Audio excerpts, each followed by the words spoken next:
Ladies and gentlemen, the following podcast you're about to hear contains language that should not be heard by children, and the adults are too afraid to say. Slice and Moon are primed and ready to Crank It Out!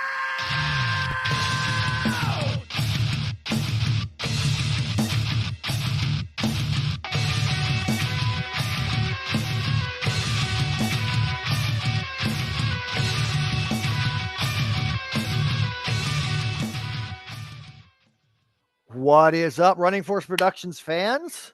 Those of you that are joining from our other shows know me well, Joffrey Curry, and I am excited because this is the kickoff episode, the pilot, as you will, of the newest product on the Running Force Network. We're going to be calling this show Cranking It Out with Moon and Slice, or Slice and Moon. Either way, ties in. Yes, you might recognize the fact that the other show, my sports talk show, is called Moon Cutter Sportscast. Well, that's because I am the moon in this equation. Back when I was still involved in professional wrestling, my ring name was Ryan Moon. And not even my co-host, because in this situation, I'm like the guest hype man co-host deal. But the true host of this program is one of my best friends in the world. And somebody that's probably even more psychotic and eccentric than I am. Please welcome my best friend, Dante, to the screen. This way. And Dante, as a wrestler, his ring name was Gino Slice. Motherfucker, my name is Slice, yo. Oh, sorry. I keep forgetting that you dropped the Gino at some point. 10 years ago. All right. 10 years ago? Fucker, I haven't even known you 10 years yet. No, that was 10 years ago. I've been wrestling 10 years. But anyways, it's weird that because I had never expected or even thought to reach out to you about launching a show. And then while I already had 2 shows running on the network, Dante over here actually tried reaching me up and saying, well, I've had this idea of a podcast I want to do. And he's like, I'm just trying to figure out how to get it started. I'm like, you do realize I already run 2 podcasts, right? And of course he doesn't pay attention. He's like, wait, what? Yeah, Courtney saying hi, Joffrey. What's up, Courtney? Our buddy Phil Fleck. What the fuck is this shit? This is a good start. This is Cranking It Out with Slice and Moon. We're going to crank shit out. You understand? And we've already got 4 comments on this. I love it. But anyways.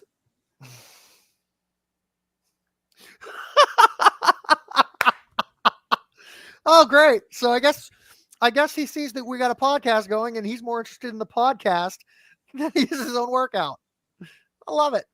But anyways, the concept that was thrown at me from Dante was he wants to do a weekly deep dive into anything and everything. Whatever the fuck we want to do. And if you can't already tell from the language being said, we're definitely shooting for a NC-17 rating on the show. Oh, dude, this ain't for kids.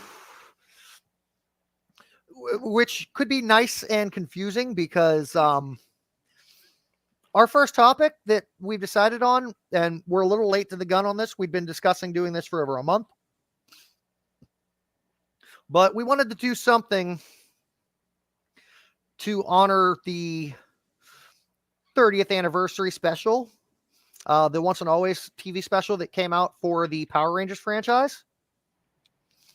And I gotta say, it was a nice callback to the original days. Oh, dude, absolutely. Absolutely. It paid very nice homage to the original series. It made sense. Original actors coming back. Yeah, dude, it was great. Yeah, yeah, we're gonna do a deep dive into Power Rangers once and always. But yes, and I will say I like the fact that they were able to get as many of the originals back as they were. Uh, the fact that we hadn't really seen much from Walter Jones since then, and I can't really recall him making any other reappearances ever since stepping down as Zach back in the Mighty Morphin days. And yet he was one of the main characters in this special. Yeah, and I'll tell you what, he actually brought a pretty decent acting game too. I think everybody kind of did, but especially Zach. You know, because it's like it's not a kid's show anymore. It's not on Fox Kids. It's not 1993. We're not 8 years old eating cereal, watching stuff anymore. So they kind of had to up the drama a little bit to appeal to an older audience, and I feel like they did a pretty good job with that without making it, too graphic. Like there was that short film that came out a couple years ago where Rangers were getting shot in the back of the head. All right, yeah, that was good and everything, but I feel like the maturity level was right where it should be. Absolutely. So I think this is pretty solid. Are they going to make more, or is that it? Of what? With the launch off of the Once and Always? Yeah, well, you know how Saban is. They like to do shit in 5-6 parts. Like they were supposed to make 5 movies for the 2017 film. They were supposed to make like 5 different movies. There was supposed to be like 5 movies there. And well, they had planned on that with the 2017 reboot movie, but not long after that movie hit theaters and unfortunately was a commercial flop, they Saban sold the rights to the Rangers franchise over to Hasbro, and Hasbro has their own plans of doing a relaunch. So there is gonna be more. That's what I'm hearing, but it's going to be a matter of what route they choose to take with it. Yeah. I like the fact that they introduced, since obviously Toy Trang was not going to be able to reprise her role as Trini Kwan in this special. I like the fact that they took the route of honoring her by introducing a legacy character. Yes, they had a very nice send off. They did have a very nice send off for Trini. They had a very nice send off for Tommy. I feel like the ending was really good. Yeah, like I said, I just felt like it made sense, and that's her real daughter playing. No, it's not. This sure as hell looks like her. No, no blood. No. The actress they hired to play Min, Charlie Kirsch, is actually not even related to Toy Trang at all. Dude, that was casted perfectly then, dude. I'm telling you. But it does. We'll cover that more later on with what moving forward. But revamping into this, the fact that this was a large part of this was a passion project by David Yost. You gotta think he's the biggest one that pushed for this special to get done. Is a great full circle given how bad the terms are that when he left the franchise. Dude, they all left on bad terms, pretty much, except for Kimberly. They all left the show on bad terms. No, but knowing that he left the show because of harassment and just getting fed up with being picked on for being gay, and the fact that all these years later he's back and refound his love of Rangerdom to the point that he's the biggest one that pushed for them to do this special, and the fan base completely embraced him and the project. You gotta love it. Oh yeah. Oh dude, you gotta love it. You gotta love it for sure.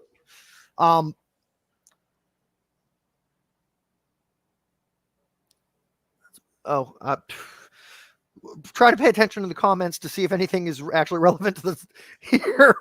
But I love how we're having two of our friends that are carrying on their own conversation in the comments. Dude, you're watching porn on another tab, dude. I'm telling you. Look, man, there's a time and place for this shit. All right, you can crank it out once we're done. All right. Um, now the fact that we also got so many callbacks to past Rangers that came back in this. You had Billy, Zach. Since apparently Amy Jo Johnson declined the role, they brought in Catherine to fill in the Pink Ranger shoes. Rocky to come back as the Red Ranger, since I guess Austin St. John is having some legal issues. Yeah, that was the next point I was trying to make. Why wasn't he in this? Because he does a bunch of Ranger videos on YouTube where he goes over like the different series and like who's the strongest team out of like all the Ranger teams and stuff like yeah. He's very active on YouTube doing that stuff. So I was very surprised that he wasn't in this.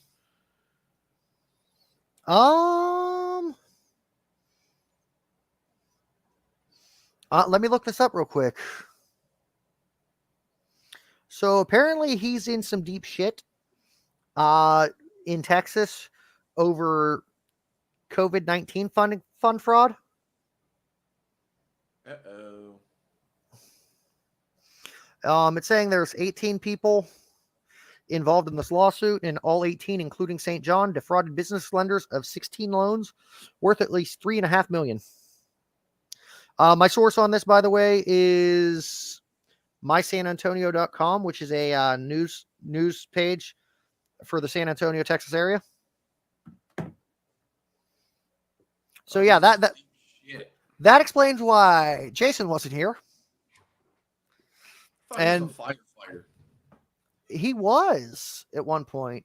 I thought in New York, but I might be mistaken on that because it's saying he was in Texas for this. DC, I think.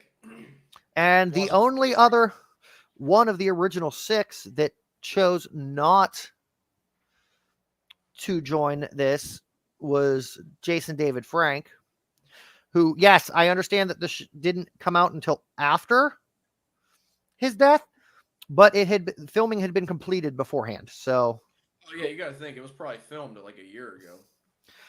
Courtney Wood asking, didn't he get busted with kitty porn? No, there was a Ranger that got hit with that, but it was not St. John. Yeah,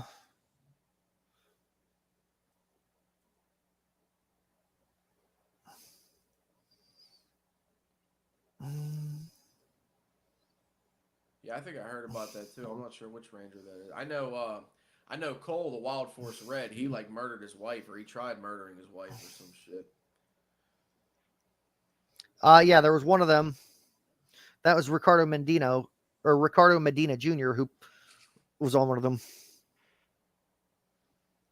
But anyways, I think it was still casted pretty solid. I mean, you got original actors coming in. It wasn't like they did back in the day where they did bad voiceovers. You know, I feel like it was casted very well.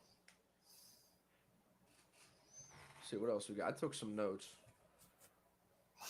Dude, one thing you gotta love. One thing I loved about the first thing that stood out to me was the theme song. I said, dude, they're about to butcher this theme song. But no, dude, they paid homage to the theme. That like they pretty much recreated the old theme song, which is good. That was the first thing I caught right there. They actually paid homage to the seasons as well. I'm gonna let Fleck know now, since he's saying we'll message him when the Power Rangers talk is over. You're not going to want to tune back into this episode then, because that is the entirety of the first episode here. Yeah, there's no Turtles talk here, pal. Sorry.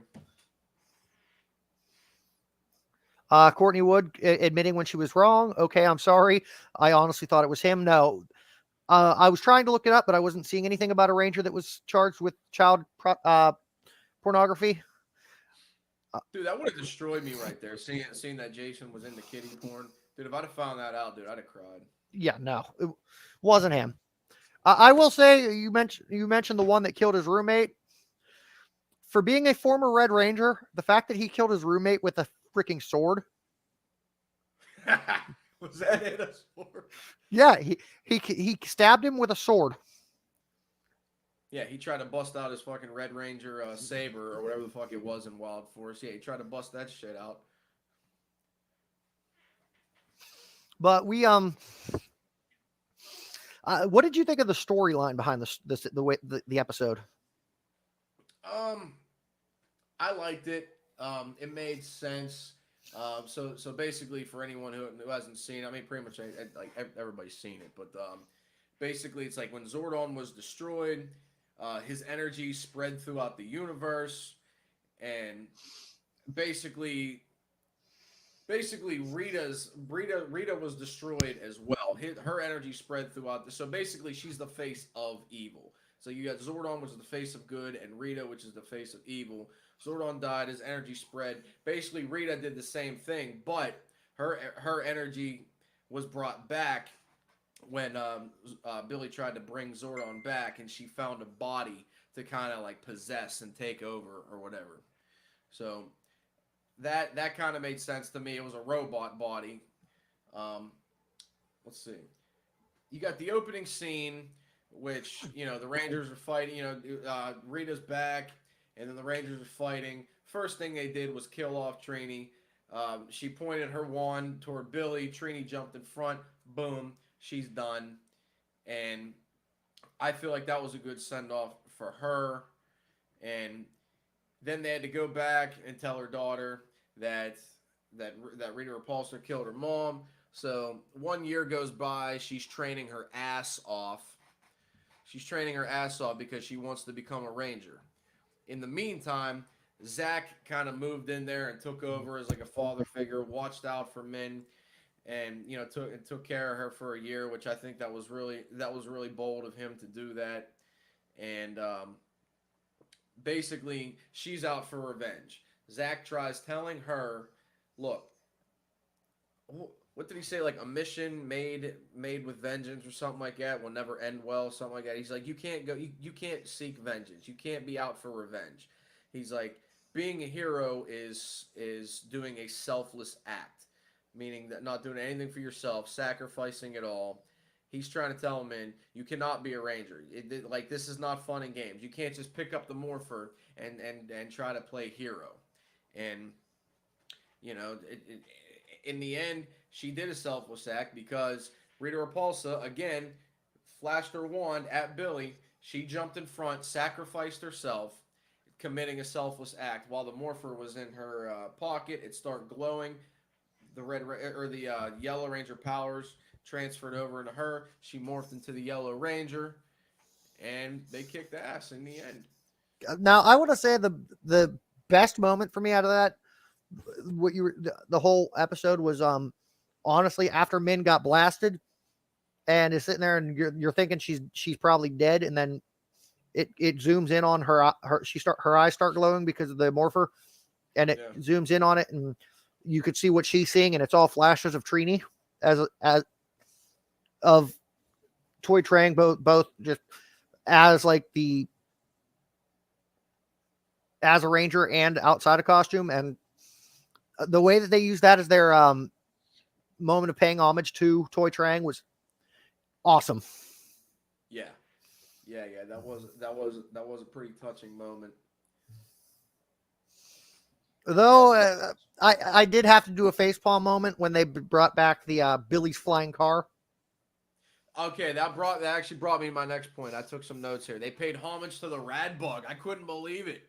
Dude, the Rad Bug kind of died off before Green with Evil. I mean, Green with Evil was episode 16 in the first season. It like died off by then. I think it was in like the first episode of Green with Evil, and then it just kind of faded away. I was amazed. I was like, whoa, the Rad Bug? I'm like, what the fuck? Wow.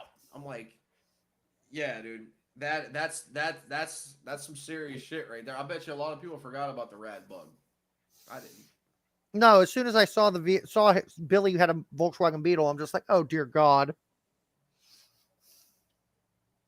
I mean, they really don't need it. It's like they could teleport, Now, the biggest disappointment for me on this, given that it was a 30-year callback to the beginning of the series, wasn't even the fact that Austin St. John wasn't there. Wasn't the fact that Amy Jo Johnson and even Jason David Frank weren't there. The biggest heartbreak to me is you're going to do a callback 30 years later to the beginning. Where the hell were Bulk and Skull?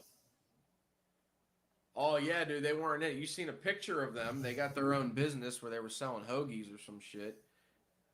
Yeah, but they weren't actually in it. Yeah, dude, you're right. Because I was watching it. I was like, yeah, Bulk and Skull's me in this, right? Nope, that's it. Just their picture. I mean, I would have loved it. I can't remember who was it that they said took over Ernie's gym. At first it was Lieutenant Stone, and then it was Adele. No. I'm just saying. I'm saying in this movie, in this episode, this special. Did they go over that? I don't think they did.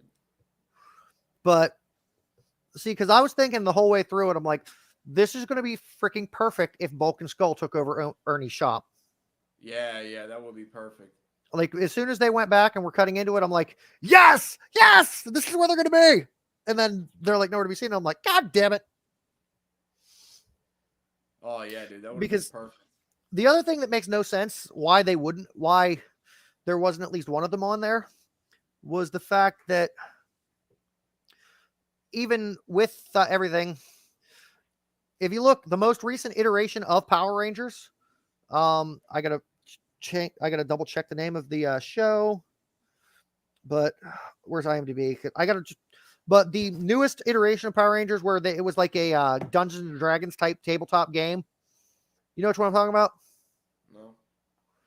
But the actor that played Bulk in the original series actually is in this new iteration. When did that come out? And oh god, like 2020, 2021. Power Rangers Hyperforce. Thank you, Rodney. But the actor that played Bulk in there, it's set in like 3026, and they're going back in time. But the actor that played Bulk plays one of the characters playing this tabletop game that is actually the Yellow Ranger of the Hyperforce team. Oh, okay. Yeah. See, that's new Power Rangers. It's a completely different character. It's a completely different character. He's not playing Bulk, but he's back in the franchise and playing this time he finally gets to be a Power Ranger instead of just the comedic relief. Bulk as a Power Ranger. Yes. What? All right. Oh, apparently Skull's there too, from what Rodney's saying. Yeah, I gotta check that out. But no, you're definitely right. Yeah, dude, no Goldar. I knew something was missing, dude. You gotta have Goldar, man. Yeah, that Rodney did mention that. Also disappointed that there's no Goldar. But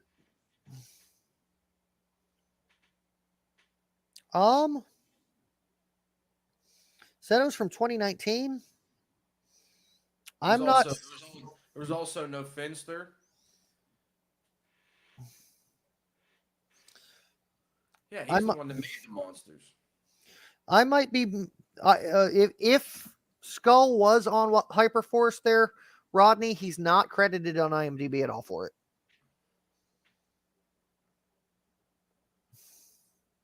Yeah, see, I haven't followed new Power Rangers since Oh wait, no, we might be thinking of a different game then. Because I'm talking about the internet TV show that has Paul Shire on it, but it does not show Jason Narvi. What's that like? I know in the comic books he's mentioning purple and orange, which makes me think he's going from the tie-in from the comics, which might have been used in one of the games. But yeah, because in the comic books they do a alternate universe thing where Bulk is the Orange Ranger and Skull becomes the Purple Ranger. But you know what? I think I did hear something about that on Facebook. In the Hyperforce, was it? Now I got to look to make sure I'm on the right one. Paul Shire, Schreier, whatever the hell. But yes, in Power Ranger Hyperforce from 2018, Paul Schreier was the Yellow Ranger, Hyperforce Yellow Ranger. But back to what we're thinking. Now the creatures or minions or whatever the hell Rita had in the Once and Always special, were they original to once and always, or do you remember them having been used previously in the series? I don't remember them. Because I remember like Babu, I remember Finster, I remember Goldar. But as the seasons progressed, there was different. No, dude, they were in the series. Dude, I know the one. What was his name? Minotaur. I know he was in the series. It was like an early episode, but I know I've seen him before. According to John Fraser, they were used before. They were just upgraded for the special. Okay, I was gonna say they looked familiar, but I wasn't sure. Yeah, I knew the one looked familiar. I knew he was used before. Dante, I can definitely tell you've got people of yours, off of your Facebook watching this already, because Rodney Deal and John Fraser are two new people to me, and they were voiced by Walter.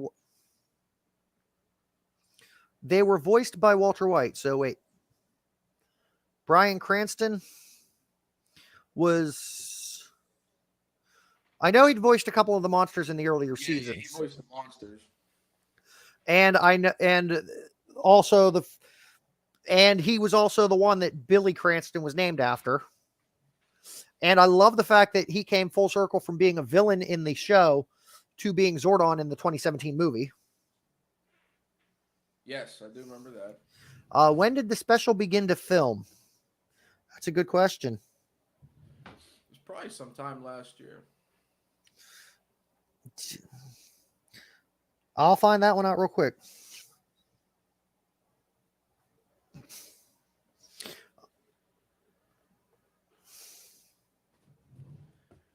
While you're doing that, all right, I got a couple little gripes about this, and they're very minor gripes. Okay. Well, all right. Well, the one is the second one. I'm gonna get into a rant. Okay, I'm just gonna let you know about this right now. First of all, did they really explain how the morphers were supposed to work? Because if we're doing like total kayfabe here, then those morphers were destroyed. I mean, Power Rangers in space. Adam came back. We talked about this on the phone earlier. Adam came back, tried to use the morpher. It was all beat up, and Alpha's like, "No, don't do it, Adam. You'll be destroyed." Well, okay, so what? They just brought the morphers back somehow. They're working again. They did explain that. Okay. Well, apparently Billy had spent that. It was explained during the special that Billy had recreated the original coin, or had recreated the original coins, but since they weren't the original, they didn't have as strong of a connection to the morphing grid and could have been dangerous to use. Which is also why when they brought, after, it was also mentioned that after Rita had already captured Kimberly and Jason's Ranger characters from in the opening, in the earlier battle, why they were able to use Catherine and Rocky were able to use the powers as well, because they had found a new way to link the coins to the grid or something like that. Well, yeah, the coins should be linked to their DNA. Should be, right? I think that's how it goes. Yeah, that's something that there was something along those lines, which is how they were able to have multiple people morphing to the pink powers and the red powers then. Yeah. Okay. Rodney Deal answering this. Billy made proxy coins, but the original power was not destroyed. It was only the second set from the season. So there was more than one set of power coins? I believe he's saying the second set of powers were destroyed. So the Thunder powers were destroyed, not the original Dino powers. See, that got me all fucked up, because they're different powers, but they're the same. They're the same outfits. You know? Yeah. See, that's how you know they were in the early seasons. They're like, things get all fucked up every now and then, Yeah, which is why which is also confuses me that going into the second season when they were doing the Thunder powers, I believe they were still calling out the dino avatars for their when they morphed. It wasn't until Yeah, it's like they got upgraded. Yeah, it's like their it Zords got wasn't upgraded. it wasn't until they got the ninja powers that they started going with the power, their color power, instead of like when Catherine would transform, it would be it's Morphin Time Pink Ranger power instead of, Yeah. which leads to a whole new can of worms when you realize what color Tommy's suit was at that time. But we're not going to go there. White Ranger power. What are you talking about? Exactly. Yeah. But but all that. Now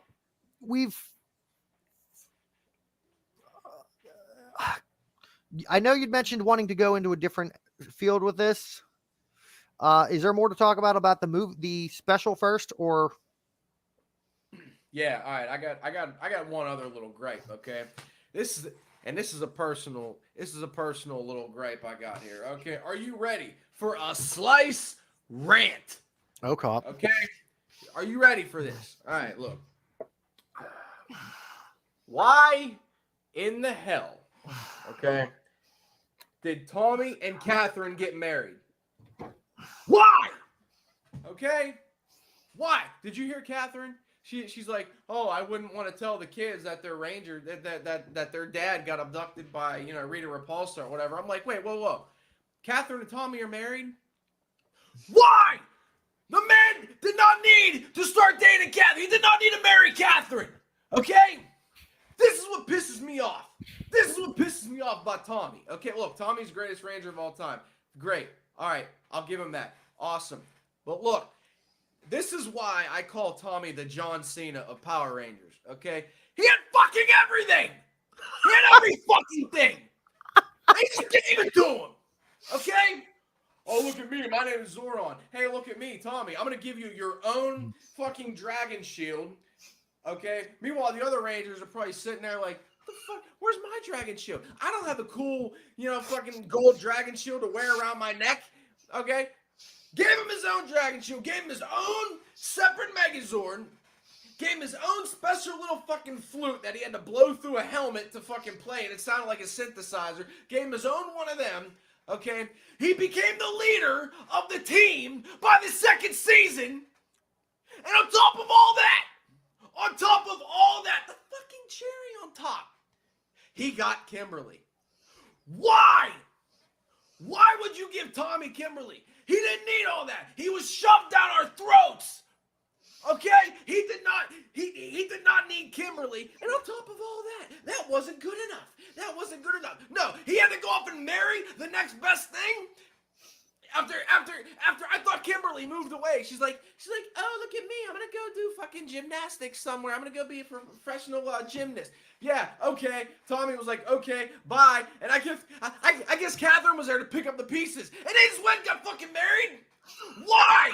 Why did you need to put them together? They did not need to do that. The man had everything handed to him. Fucking balls.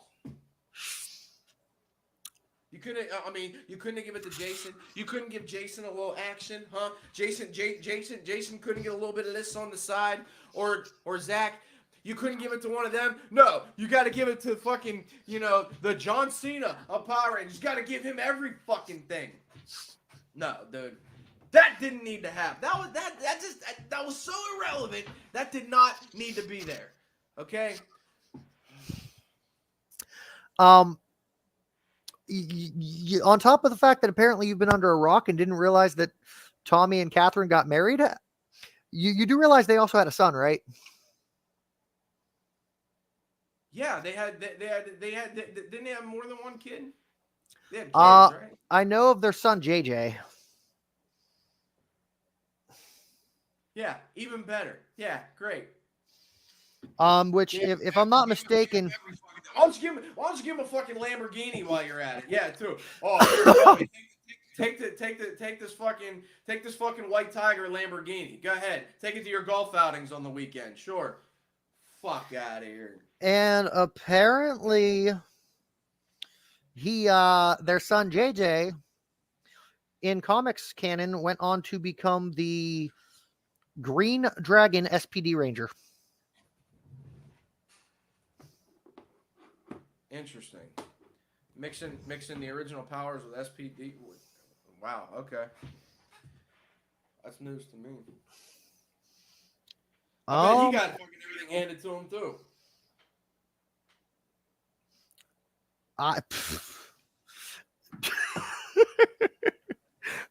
You completely took me off track with that rant. But I hate it too, man. I mean, that shit pisses me off, dude. It's like Jason's just sitting there. He's still the leader of the team. You know, I seen something on Facebook where basically Rodney Deal telling you get caught up with the times, my brother. I don't want to get caught up with the times. He's a golden boy. Tommy Oliver is a golden boy. Corey right? Holmes, what's up, buddy? What's up, Corey? Yeah, But Tommy Oliver is a fucking golden boy. But according to a lot of the fan base, he's the greatest Ranger ever. Dude, I'll agree. Let him be the greatest Ranger ever. Did he have to get some ass on the side too from all the fucking female Rangers and his own dragon shield and his own everything? Yeah, dude. Nah, fuck that. He's like the Roman Reigns of Power Rangers. Oh my god, I can't even tolerate you right now. Can you ever tolerate me, really?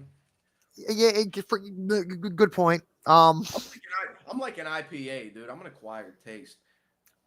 I definitely have not acquired that taste. IPAs are disgusting. Yeah, I don't like IPAs neither. But you know, Drunk, I'll drink them. We're just going to jump right into the other debate that we were planning on having. Now, my question is: are we doing this? You give your list, then I give my list, or are we going position by position and then comparing, then both giving our answers? Okay, we're going with the dream teams. Okay, yeah, we could. Dante decided we were going to do our Ultimate Ranger lineup. Yeah. We could do it. We could do it by color. We could start off with red and then work our way. Yeah, that's fine. We're starting with red. You want to start with red? I was going to say, well, we starting with the leader, or are we saving the best for last? I don't care. What do you want to do here? All right, here. We'll start. I got it listed. All right, here. We'll start with the Pink Ranger. Oh shit. Okay. How about that? We'll go up. Okay. Okay. You go first. You go first. Oh, no, but by all means, this is your show. Okay. All right. So basically, we're putting together our own dream team. Okay. If we can mix and match all the different characters, put them into one team, who would be our dream team that we think will be the best, like, ultimate Power Ranger team. All right, we'll start with Pink.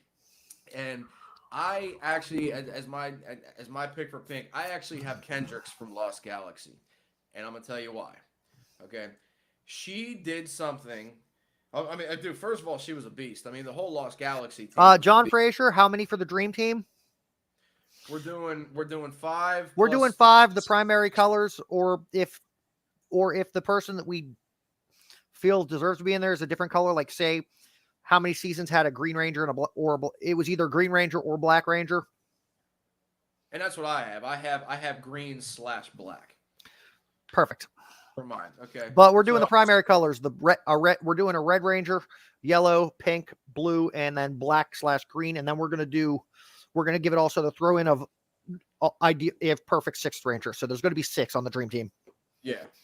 That's how we're gonna do this. But we'll start with Pink. I got Kendricks from Lost Galaxy, and I'm gonna tell you why.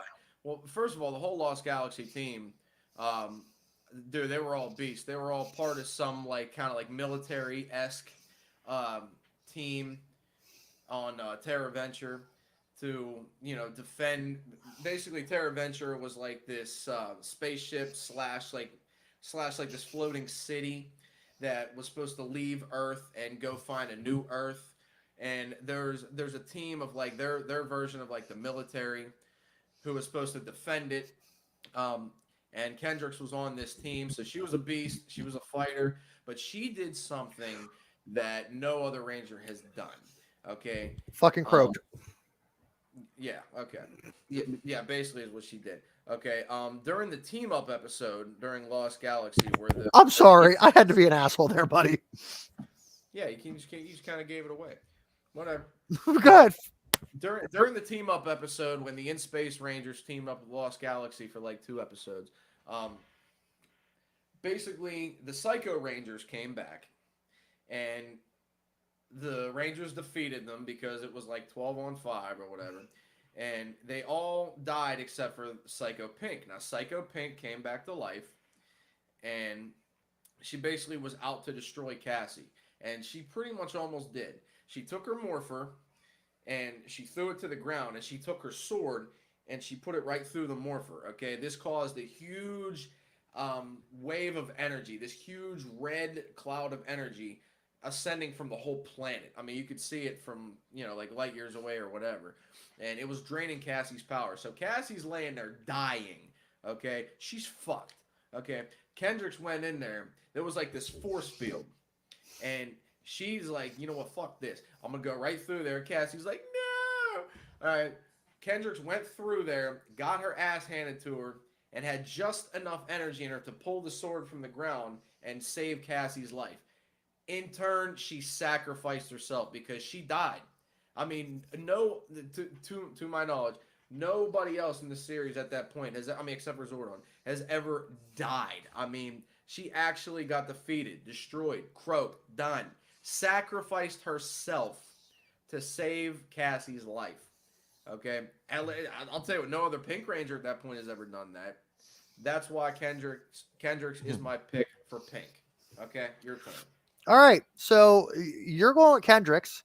So far, we've pretty much got our fan answers have already pretty much been unanimous that they're going all Jen Scotts, which honestly, she's a very close second for me. Very close second. Jen was either number 2 or number 3 on my list. In terms of authority and being a leader, she's the obvious choice. But my thing is, my team, the way I built it, there's too many cooks in the kitchen when it comes to leaders. So I went a different approach. How derogatory towards females? Are you saying all females are cooks in the kitchen? Jesus Christ. Leave him out of this. He don't want nothing to do with what you just said. He's looking down. He went, I ain't touching that. Anyways, I went for my Pink Ranger because this was honestly the hardest one for me to make a decision on. Like, I had liked the idea of going with Jen because of the leadership. I had even thought about Corone because she's the one Ranger, she's the single Ranger that has the most experience and most ability to think like the villains. Because, for the entire arc of In Space, she was the main villain. But I'm looking at the fact that my team is already strong enough and I've already got fighters and leaders. I need somebody with a different set of skills. I need somebody that's more utility based. This is Power Rangers. They're always going out and getting into big ass fights. Eventually, somebody's going to come back from one of these fights extremely fucked up and need medical assistance. This is where I hired the paramedic, Dana Mitchell, from Lightspeed Rescue. Yeah, there you go, Lightspeed Rescue. That was a good choice. Okay. She also, unlike a lot of the other Pink Rangers before her, has a shift, brought a sense of individuality to the character instead of being just strictly a team piece. And unlike a lot of the other Pink Rangers who have been primarily ditzy blondes, whether they've been blonde or not, she had more a sense of logical thinking. Okay. Dude, she had daddy issues. Oh yeah, dude, for sure. Hey, most of the good ones to have as girlfriends do. Yeah, see, that's the type of women I attract right there. Anyways, all right. Moving on from Pink. On a side note, Corone would get the business, dude. You mentioned Corone, dude. She would get the business. Now, Open 2 hours, one for both inches. oh Jesus fucking God. Now which version of Corone? Or Corone as Corone or Corone as Astronema? Flip a coin. You can't lose. You can't lose. Fair enough. Moving on. Moving on. Okay. Who do we have next? We'll probably go with yellow. All right. Yellow. I have Ashley. I think she was just so well rounded. She kicked ass. She was great with she was a great team player. And dude, she's hot as fuck. Such a fucking perv. Come on, man, what's wrong with Ashley? You don't like- Is that your entire justification for Ashley? Well, she was a good Ranger. She also had longevity too because she was in there for more than one season. I see. That's what I look for. I look for longevity too, and that's why I'm choosing my Red Ranger. We'll get to him momentarily. All right, we want that for Like a one-off, like, hey, you're in there for 45 episodes and then you're done. now. Okay, Rodney. I'm starting to come around to Rodney because when we discussed Yellow Rangers, his comment is my answer. Taylor Earhart from Wild Force. Not only was she the first Yellow Ranger to lead a team, her coming off of a military background, being part of the Air Force, the fact that when she got her powers at the beginning of the series, she was by herself for a while. It wasn't until a few episodes in that she started getting, it wasn't until the series started to progress that more Red Rangers became part of the team. And the fact that the biggest one for me is that she did something that not even Tommy did. Looking at Legacy Rangers and those coming down the line in the future, she is the one that wrote the Ranger Rulebook. Really?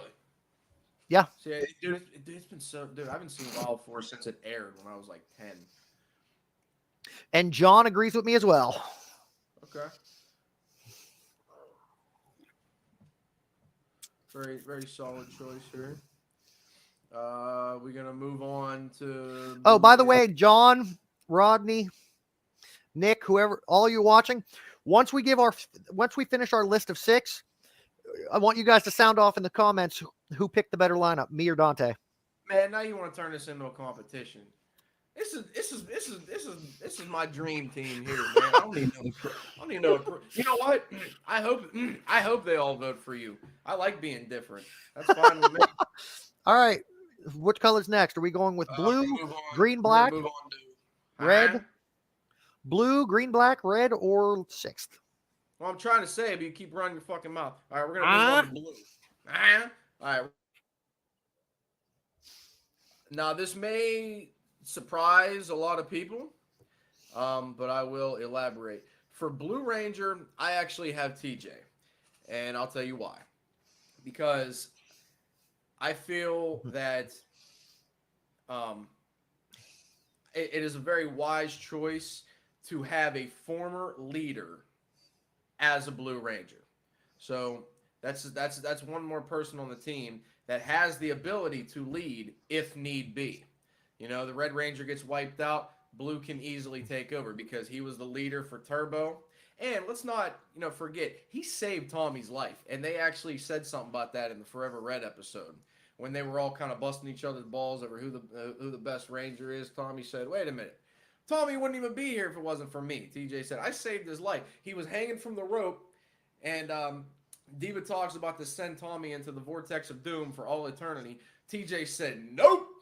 Grabbed his ass out of there, and he showed leadership because the whole city was under attack, and that's why Tommy chose TJ to lead the team in Turbo. So because he's a former leader, that's who I got as Blue. And I will tell you why I did not pick Billy. Billy I can't say enough good things about Billy Cranston, the character. I'll tell you what.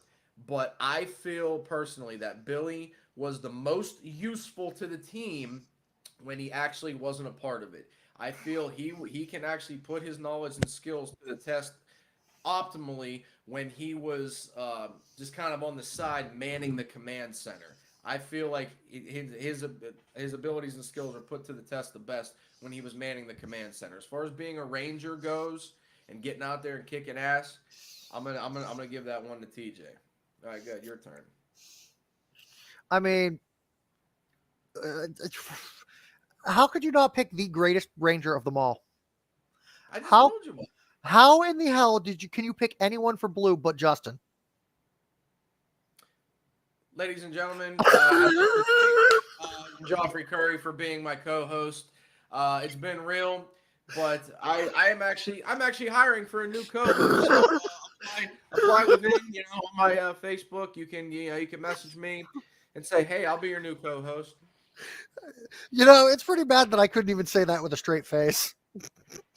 Oh yeah, I know you're getting ready to crack. I knew this.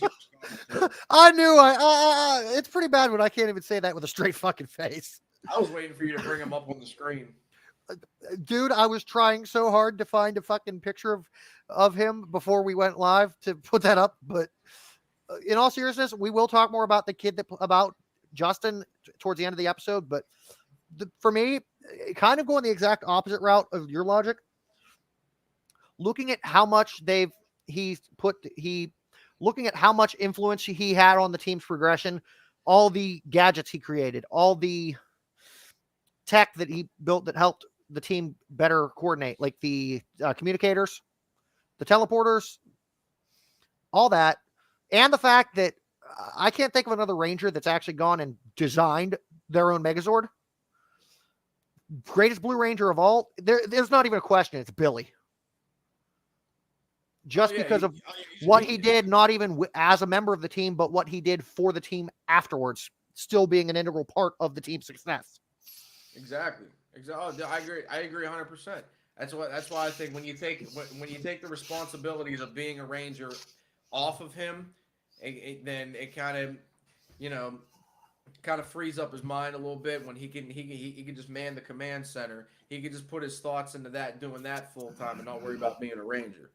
But yeah, dude, I agree. Dude, every time the Rangers were in trouble, he's like, "Oh, look at me! I just created something that's gonna, fix your problem." Oh yeah, 100%. I agree. I mean, for a while there, Billy's mind was the Deus Ex Machina of the series. What was that word? Deus Ex Machina, pretty much like the. It's pretty much. Hebrew? You're fucking. It's pretty much the when things can't be done, you pull something out of your ass that makes you more powerful enough that makes you put you above the challenge without exactly having logic or anything behind it. Oh yeah, dude, for sure. Like I said, he would literally just pull a device out of his ass, be like, "Here, I invented this right here." Like, okay, wow, okay, yeah, dude, he's a beast. All right, so we've each got half of our lineup, our dream team lineup. All right, yeah, we'll move on. I have this as Black Ranger / Green Ranger, whichever, it doesn't matter. As Black / Green, I have Adam. Okay, why? One, like I said, longevity. Okay, he made it through Mighty Morphin. Well, half of it, like a season and a half. You prick. Through all of Zeo. And half of Turbo. He was in there almost as long as Tommy. Tommy has like a season on him, but longevity. He was in there, and he really improved as a fighter, improved as a Ranger, improved as a character, especially in Zeo when he was really starting to take his training and his self-defense seriously. You seen him in there going one-on-one with Tommy, taking him down a couple times too. He really improved himself, and I'd say he would even be second in command behind the leader, behind Tommy. Because you always got to have a second in command in case the leader gets wiped out. Like I said, it almost happened with Tommy. Leader gets wiped out, somebody has to step up, and I feel like Adam was solid. He was a solid contender for doing that. That's why I have him as Black / Green. You prick! You changed your answer. No, I didn't. Because I've been saying, and you know damn well for me long term, Adam was always going to be my answer for Black Ranger. Yeah. Given, All right, yes, we agree on that. I didn't change the answer. I'm gonna have to look back at your original message because I swear to God you had that. Right now, Wednesday, May 3rd, 2023. I said update, black/green, Adam. All right, I must have missed that message because I've been saying Adam from the get-go. What's it like smoking crack nowadays? I heard they're doing wonderful things with that drug. So now, let me look and I'm trying to see if there's another answer I can give here, so that we're not sharing the same Ranger.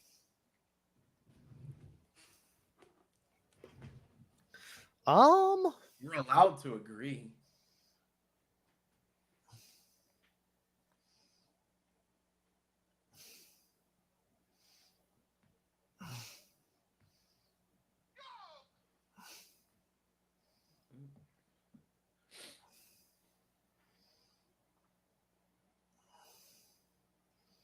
Are you really thinking about who you want your Black Ranger to be? Well, then, if you're taking that route and stealing Adam, then I will say the best Black Ranger, and which actually gets him included in this, since I don't think either one of us was going to use him for any other position. Or no, you might have. So you stole the guy I played on for Black. I know where you're going with this. Okay. For me, I know where you're going.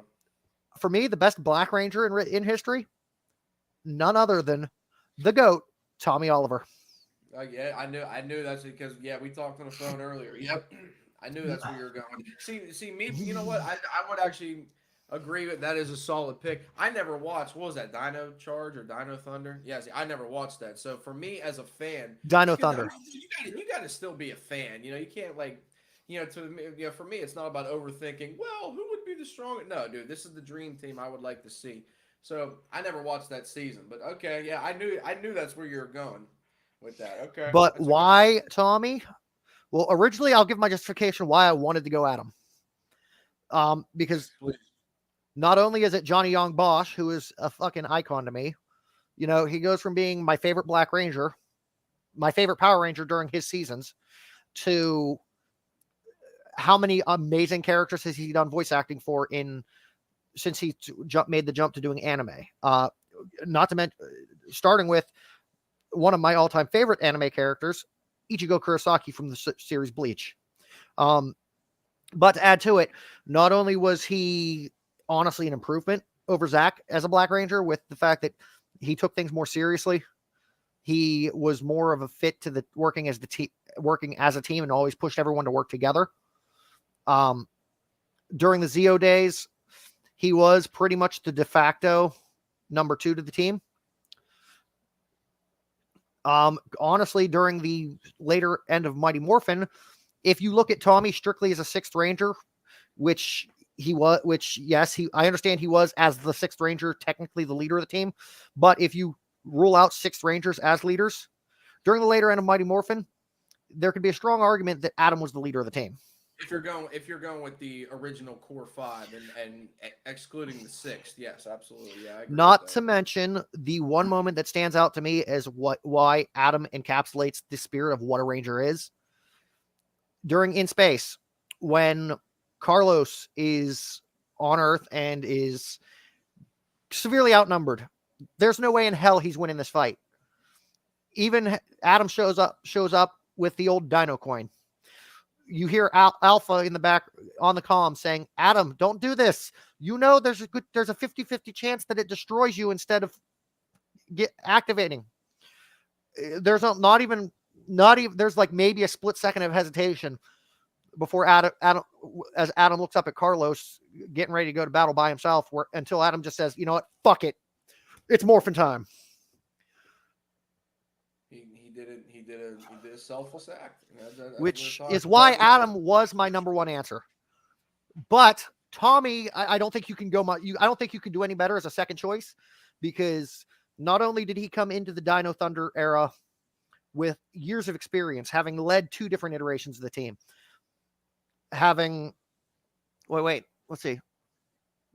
been the most powerful of the original 6, having been the White Ranger and leader of the second iteration of 6, being the leader of Zeo, of Turbo, and of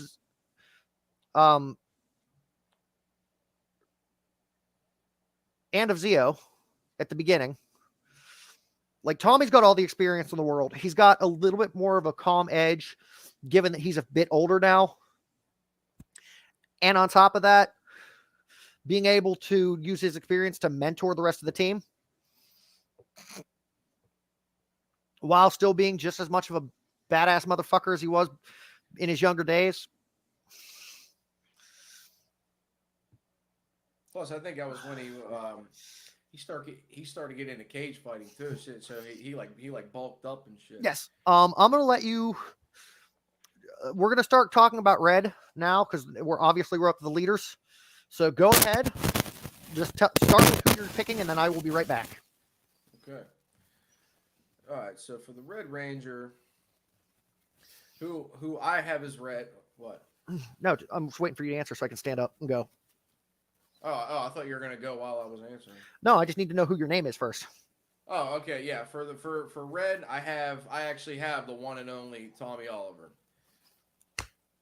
Okay, you gonna go to the bathroom now? Yeah, I was gonna say though, Tommy's already been drafted. No, my team.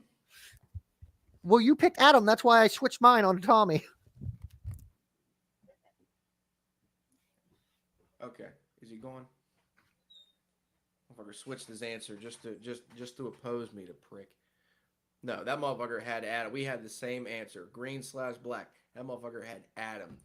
But he's like, oh, since you're gonna go that route, I'm gonna go this route. Fucking prick. All right. The one and only Tommy Oliver I have as the Red Ranger. Obvious reasons. Okay, he is dude. He's Tommy. Like I talked about longevity. Nobody's got longevity like Tommy. He was in there since the first season, all the way up until season 5, aka Turbo. He was the leader for almost all of it. He's fought how many different villains? He's worn. He's had how many different powers?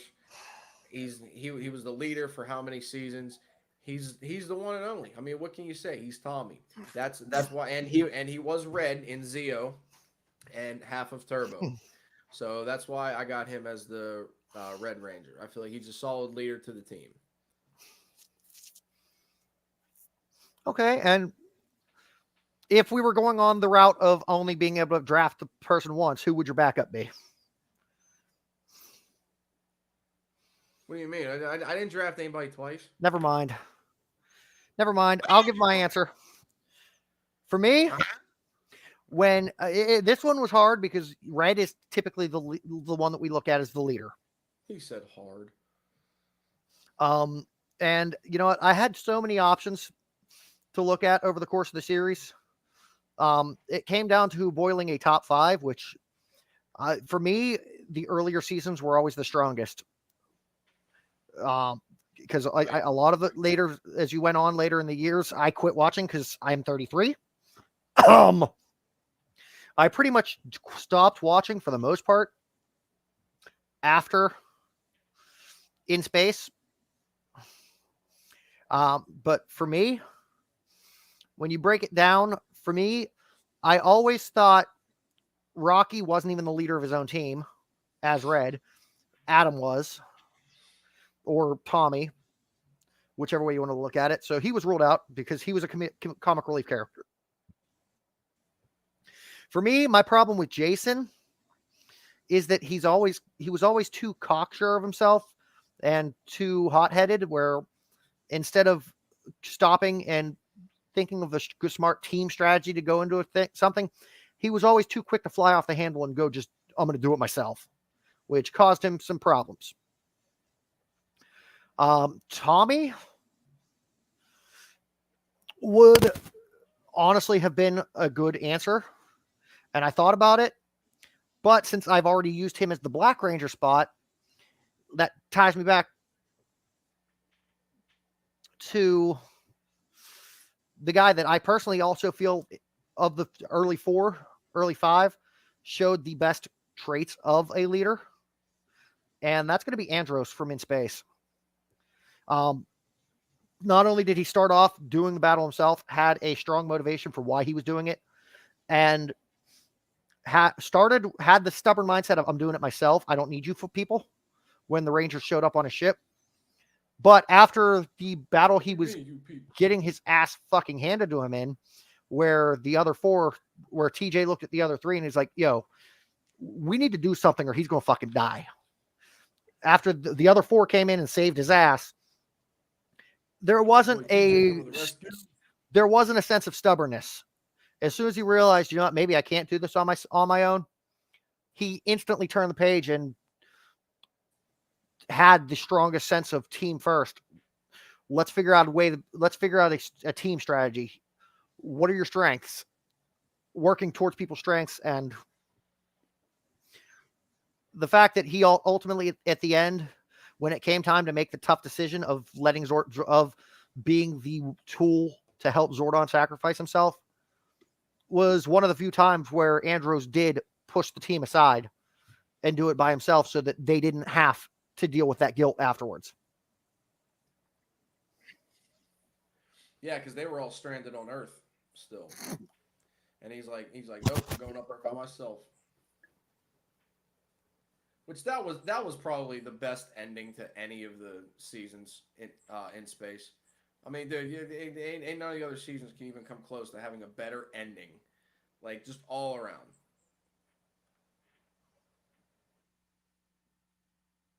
All right.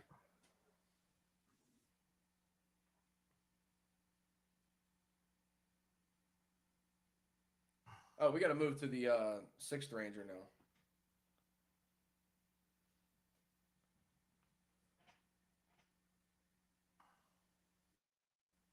What happened to your audio? I'm still here. I was just trying to type in the. Oh, okay, Never mind. I was going to type something, but. Okay. Oh, Rodney's already given his answers for Sixth Ranger. Who gave their answer? Or I think.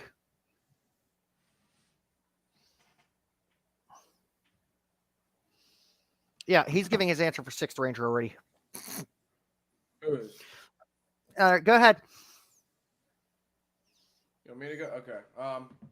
Well, we've let you go first. Okay, well, you said somebody was giving their answer. All right. So, Sixth Ranger. Okay. You know what? It's like the 6-year-old kid in me. It's like it's still talking to me. It's still, I'm still a 6-year-old, at heart, being a fan. And whenever I was a kid, my absolute favorite Ranger of all time, you'd ask me whenever I was a kid, who's my favorite Ranger of all time? I would definitely, without hesitation, it was like one of my first Halloween costumes when I was a kid, have to say my man Jason as the Gold Ranger. I mean, dude, when he came back in Zeo, I popped so hard for that. I was like, yes, because dude, I'm a Jason guy through and through. I'm all for the OGs. He was the OG leader. Okay, he was in there for like almost 2 seasons. He was the leader. He's a beast.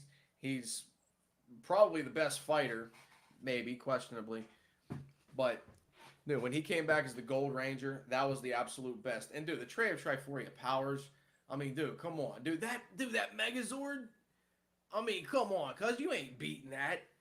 If I was one of Rita's or the Machine Empire's mutants, and I seen that, I'm like, nah, dude, I'm going the other direction.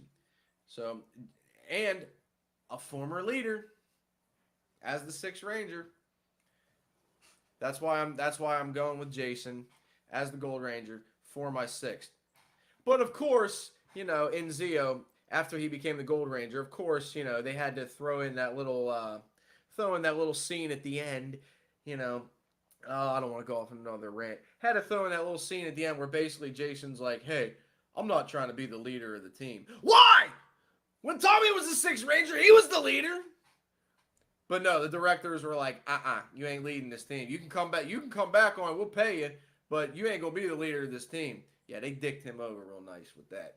Anyways, they gave him probably the greatest powers ever when he became the Gold Ranger. So that's why he's my pick. All right. Well, I'm honestly going to take a different approach because I had told you what I was going to say before, but I figured that would be too much of a cop out, so I'm going to change my answer. For me, for the 6th Ranger, this is just for entertainment purposes and to keep things interesting. I'm going with Eric Myers. Time Force. The Quantum Ranger. Yes. Yeah. Time Force. Given the fact that he's as strong as the other 5 combined. He's has the great story arc of starting off as a straight up enemy of the team, then becoming sort of like the Lone Ranger anti-hero. And then even towards the end of his run, even when he becomes a true friend and a partner to the team, he's still just as much of an arrogant asshole to them as ever. And you still have it in the back of your mind of, can we really trust this guy? Yeah. Oh yeah, dude. He was not. Yeah, dude. Him and the Rangers were not buddies, dude. He was a prick. And again, he was one of them. Like you said, he was kind of like the Lone Ranger. You know, he did everything. He wanted to do everything by himself. And he became the leader. I mean, he had to get the quantum powers, but yeah, he became the leader of the Silver Guardians. So yeah, dude, I like Eric. Now for me, the one I would love to have picked, but they didn't give enough answer. You didn't really learn enough about him. I would have loved to have said the Titanium Ranger. The little bit you get to see of him, he's probably the most badass of them all. And the fact that I like the fact that he's the first American exclusive Ranger. Like, there was no counterpart to him in Super Sentai. The costume he wears was actually a leftover stock costume that they had planned on using during in space, but Sentai never used it. So I don't know.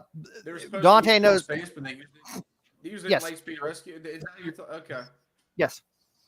Now my answer was originally for those of you watching at home. What's your question first? Oh no! So where did the Silver Ranger? So where did the Silver Ranger come from in space? Because that was Sentai footage. Which one? The Ranger footage of the Titanium Ranger? No, the Silver in Space Ranger. That was Sentai footage. Or no, I'm sorry, I misread this. It was the first Ranger exclusive to the Power Ranger series. This is due to him coming from a. Oh, sorry. I thought it said a space beta suit. It says a spare Beta Ranger outfit. So I guess the costume used for the Titanium Ranger was from a Sentai series that just didn't happen. Oh, okay. Yeah, see, that makes sense. Now, I was originally going to be a dick to Dante and say that I was also going with the Zeo Gold Ranger for my answer, except I was going to go with Trey of Treforia. Because dude was able to harness powers that were killing Jason.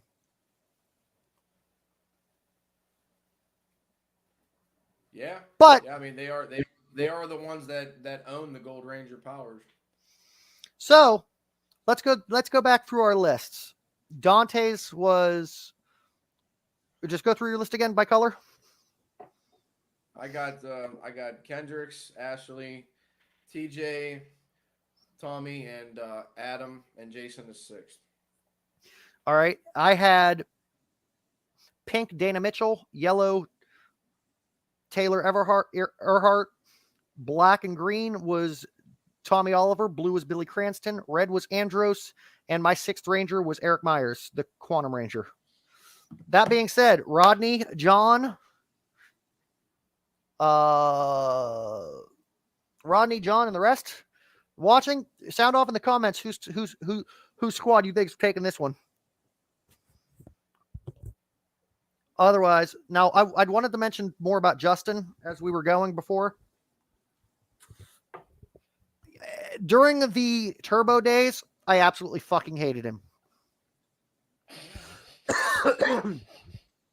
Up until about a week ago when I started researching for the show, I still fucking hated him. But the more you find out, the more it changes your perspective. Now I gotta say, the fact that he was on the Power Rangers in the first place and they brought a Kid Ranger into the series was fucking stupid. But looking at what the actor, and you said, what was his name?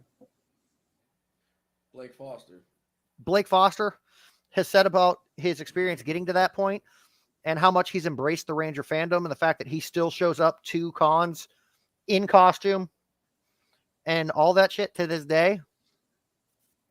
Definitely makes you appreciate him more. And the fact that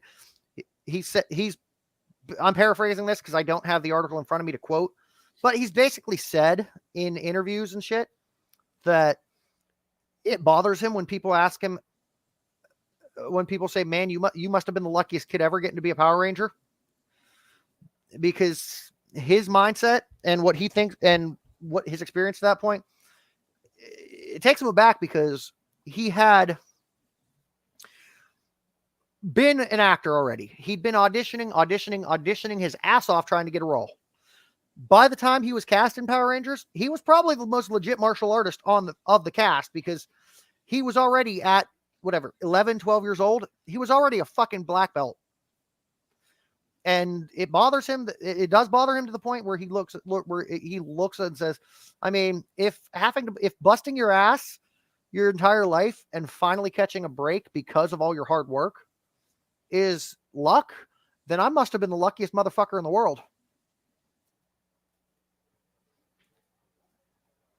So knowing that was his experience getting to that point, and that it wasn't just a random, hey, let's make a Kid Ranger. The fact that he actually was in his personal life worthy of that, from the dedication and the discipline and the martial arts experience that he had, makes me respect Justin a lot more. Oh yeah, I mean, Blake Foster, the man, yeah, dude, he's a beast. But the reason why nobody likes Justin, the character, I think everybody who's in our age group can pretty much say the same thing. You're watching this shit and you're like, yo, if Zordon is gonna choose a kid to be a Ranger, why in the hell didn't he choose me? That's going through every kid's mind back in the 90s, I'm telling you. I mean, I can see that point, but I don't know. Well, let's see here. Apparently Rodney says, because we had so close on some of our answers, so many answers alike, I win the draft, and winner by 84%, Joffrey from John Frazier. I guess that means he disagreed with one of my choices. Because 5 divided by 6 is 83.333% or some shit like that. I was saying, you just did that off the top of your head. That's pretty good. That's fine. That's fine. Let them all vote for you. That's fine. I'm cool. I'm gonna guess. See, I never stopped being a fan. I'm like, as a fan, who would I want to see as my dream team? That's where I'm coming from. But yeah, no, I think we both had some solid picks.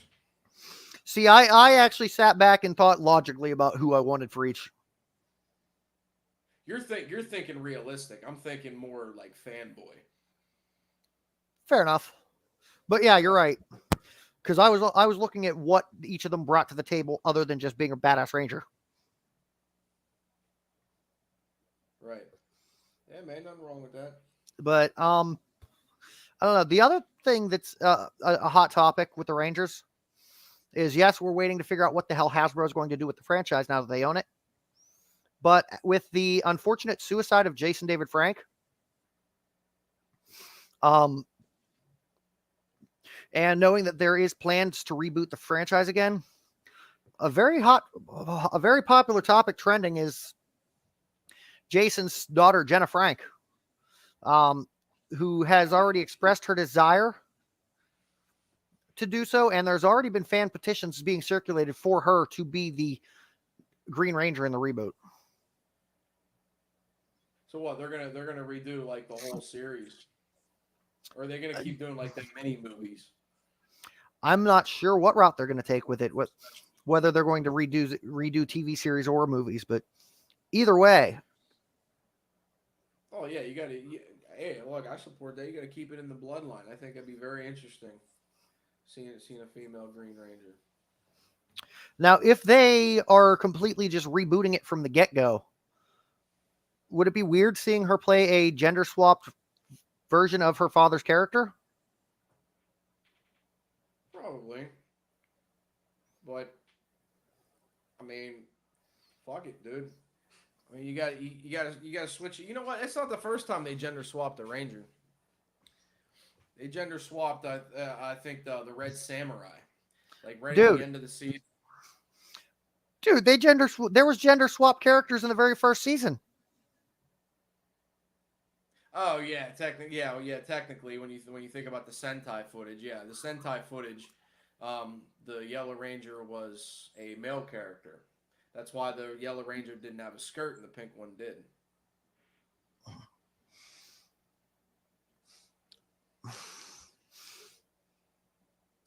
Yeah, that'd be very interesting. How old is his daughter? Let me look.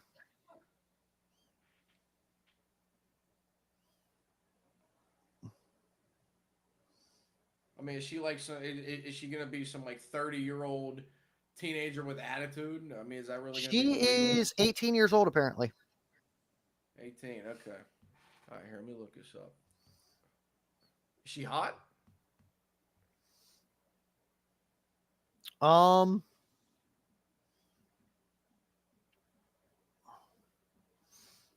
don't know. I haven't really seen recent pictures of her. Jenna Frank, okay. Some images going here. Yeah, I can't see any recent pictures of her neither, but looks promising. Yeah, dude, there's even pictures of her as the Green Ranger. I don't know if they're photoshopped. No, dude, they're not photoshopped. No, that wasn't photoshopped. Yeah, dude. Yeah, I think I should do it. There's actually fan petitions, you said, to get that going? Hell yeah. Yes. Not to mention she's been campaigning for it herself.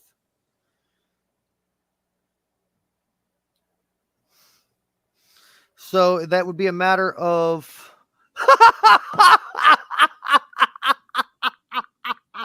all right, John is my new favorite freaking fan. She's about my height. Hey, man, I'm not that short. But I don't know. It'd be a matter of if when they get around to rebooting it, how long it takes Hasbro to drag their ass to get to that point, and then is she legitimately the best choice for the role? I mean, yes, fan service all the way. Would want to see Jason David Frank's daughter play the Green Ranger.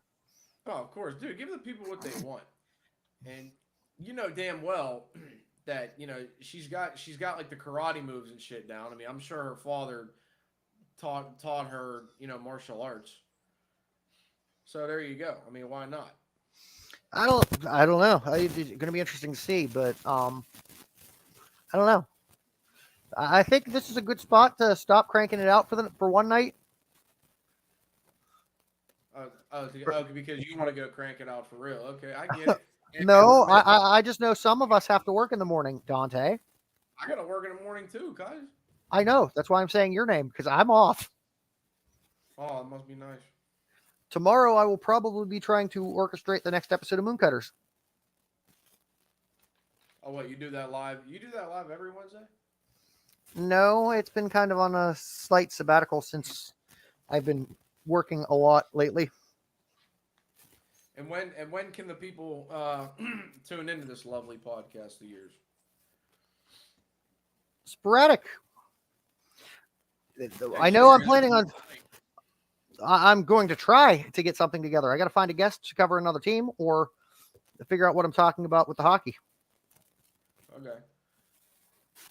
Because right now, right here on the StreamYard page, can people go check that out right here? I'm not sure how the StreamYard works.